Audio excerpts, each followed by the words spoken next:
Hi everyone, in this video I will show you about the USB connecting or the disconnecting issue.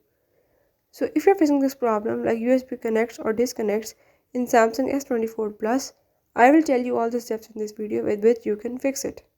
Follow all the steps, don't forget to subscribe my channel, and now without wasting the time, let's watch the video.